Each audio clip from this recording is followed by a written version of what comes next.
Адам екі түрлі жағдайда қателеспеуі керек. Бірі жар таңдағанда, бірі мамандық таңдағанда. Бірақ кәсібіңді игеретін білім ордасын, жоғары оқу орнын таңдау да аса ұқыптылықты қажет етеді. 2023 жылғы оқу жылының аяқталуы күн санап жақындай түсуде. Жоғары оқу орнын әлде қашан таңдап қойған түлектер еліміздің оңтүстік, орталық, батыс өңірлеріндегі жетекші оқу орнына ниеттеніп отыр. Дегенмен мектеп бітірушілердің арасында шешім қабылдамаған шәкірттер саны жетіп артылады. Мен қазіргі таңда универ таңдадым. Менің таңдауым Әл-Фараби атындағы Қазақ ұлттық университетіне түскен болатын. Жаңағы біліміне, оқу жүйесіне, бағдарламасына барлығына сүйене отырып, осы универ таңдаған болатынмын. Енді мен бұл жерде қандай критерияларды қолдандым десем, біріншіден ол бізде әрине ұлттық университет үздік үштікке кіреді бірінші орында.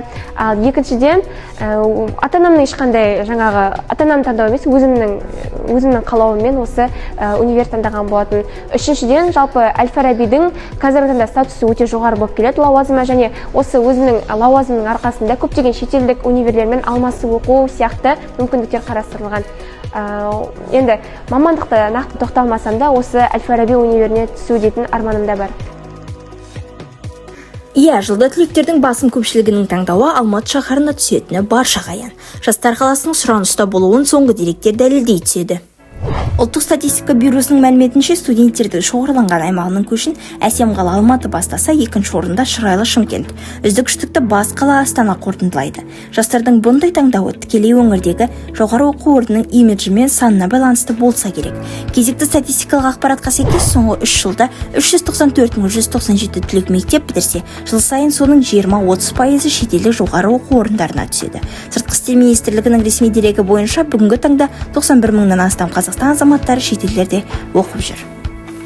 11 сынып оқушылары қазіргі уақытта физика, математика, география, математика және сонымен қатар информатика, математика пәндер жұбын таңдап отқан оқушылар бар. Көпшілігі жетекші университеттерді, әсіресе Алматы, Астана қаласындағы университеттерді таңдап отыр. Және сонымен қатар шетелде де жақсы білім алғысы келетін оқушыларымыз бар. Әсіресе Түркиядағы Стамбул қаласындағы, Измир қаласындағы немесе басқа да Казан, Уфа қаласында да оқығысы келетін. Сынып жетекші ретінде тек мамандық таңдау емес, жоғары оқу орнын таңдауда, жетекші жоғары оқу орнын таңдауда өте маңызды екенін түсіндіріп айтып отырамыз үнемі. Расында да оқушылар есейе келе мамандықтың маңыздылығымен қатар мектептен кейінгі оқу орындары туралы мағлұмат алса, таңдаудан мүлт кетпейді.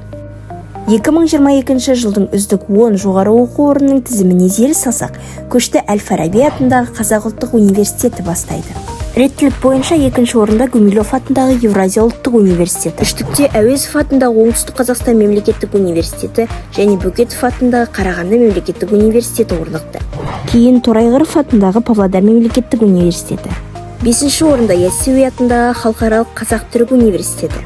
6-да Аманжолов атындағы Шығыс Қазақстан мемлекеттік университеті. 7-ші орында Дулати атындағы Тараз мемлекеттік университеті тізгіндесе, 8-ші орын Қорқыт Ата атындағы Қызылорда мемлекеттік университетіне тиесілі болды. 9-шы көрсеткішке Жансүгіров атындағы Жетісу мемлекеттік университеті мен Байдұрсынов атындағы Қостанай мемлекеттік университеті іліксе, тізімнің соңын 10-шы болып Сүлеймен Демирел атындағы университет аяқтайды.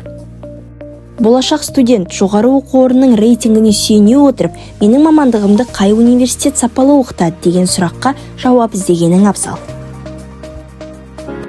Таңдаудан тарылған түлектерге көмегі тиер. Тағы да бір шара мысалы университет мамандарының 11-ші сынып оқушыларымен кездесіп, түсінік жұмыстарын жүргізуі. Өткен аптада мектебімізге Махамбет Өтемісұлы атындағы Батыс Қазақстан университетінің мұғалімдері келіп, бітірушілерді жоғарғы білім ордасының жұмысымен таныстырып кеткен болатын. Мынандай жұмыс, мысалы, мен ойымша өте маңызды және өте эффективті. Себебі деген, жаңа жоғарыда айтылғандай, көбісі кейде жетпей қалады ақпарат. Кейбір жерлерде түсінбедім дейді. Балалар біздерге мынандай ақпарат келген жоқ деп келіп отыратын балалар болады. Сондықтан осындай университеттердің шығуы, жұмыс жасауы өте маңызды және орынды деп ойлаймын. Түгел қала бойынша қазір деген Жәнібек, шалғай аудандар, Жәнібек, Орда, Казталов және Жаңғала бойынша 2 жұмалық командировка кетті. іс-сапармен түгел облыс қамтамасыз етіледі және мына біздің батыс өңірі алынады. Бұл Маңғыстау, Қызылорда, Атырау облыстарына. Республика бойынша Шымкент және Алматыға былтыры жазғытұрғы мамандар барды.